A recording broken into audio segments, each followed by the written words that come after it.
Hi, Denise Gwen, reading aloud for you from my novel, The Greasy Spoon, Chapter 39. But before he does anything, he needs to speak to her. With his free hand, he drags her, sobbing, toward a door set into the end of the building and releases his hold on her and turns the doorknob.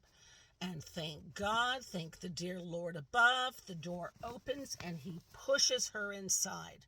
No, she cries when she realizes what he's doing and reaches for him.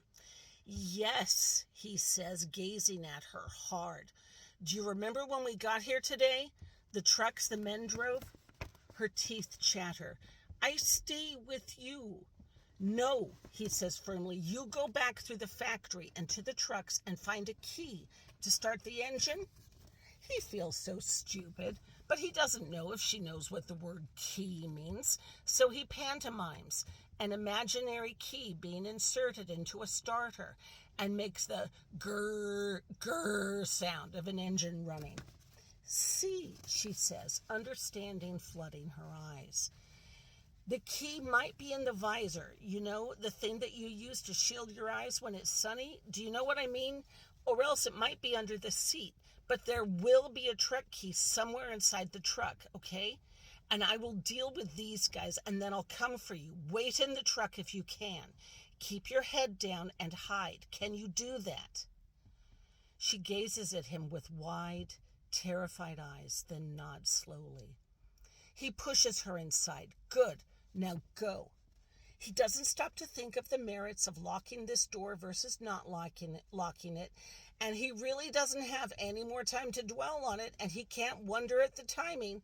He's taking his mercies as he finds them, and the coincidence of a ladder, well, it's just too darn good to pass up, you know? And this ladder attached to the building and leading up to the roof, well, it's something, ain't it? Yes, it is.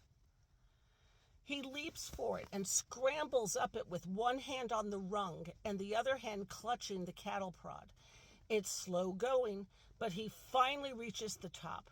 And as he hoists himself up and over the ladder, he throws himself onto his stomach and drops the cattle prod down beside him and shucks his feet up and off the railing and flattens himself on the singeing, hot, melted tar of the roof, and his body's screaming in pain, and he keeps his mouth shut, for he hears pounding footfalls on the grass, and in the next second, 3 men run around the backside of the building and come to a stop.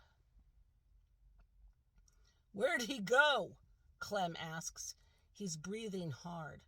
He puts one hand on his left knee and bends over slightly, huffing and puffing. Nick studies him. Isn't he the farmer with the splotchy face? Or was that Buddy? Clem's face is eggplant purple as he bends over at the knees and herks up a wad of phlegm onto the grass.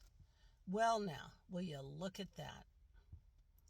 He might not be in the best of health, but he sure as hell knows how to handle his weapon.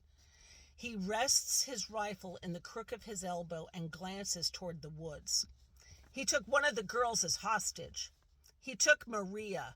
Jeb Jr. saunters over to the far end of the building, to where they'd parked the trucks, and gazes down the length of it. And Nick is glad that he'd told Maria to go through the factory. Who knew what Jeb Jr. might have done if he'd seen her running away? He decides that he doesn't want to think on that. Jeb Jr. spits with a ruminative scowl. He didn't run this way. I would have seen him. No, he'd still be running if he did, Clem says, gazing around the corner as well, and returning to stand in front of the door.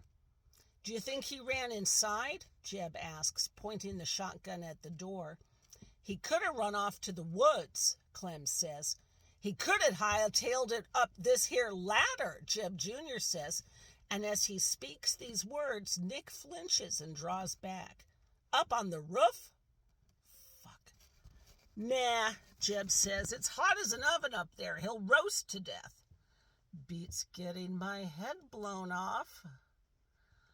But But Junior is wiser than his dopey face reveals. I think he's up on the roof. Jeb grunts. Well, son, if he is, he ain't going nowhere. How do you figure? Jeb Jr. asks. Clem grunted.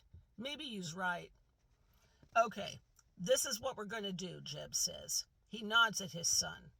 Junior, you check the roof. Me and Clem will check the factory. He could have run in there and hid somewhere, or Maria could have done hit him too. And I think he's got a better chance if he done went that way through the factory. A trickle of fear laces into Nick's heart. What will they do to Maria if they find her? You got another weapon? Something easier to handle?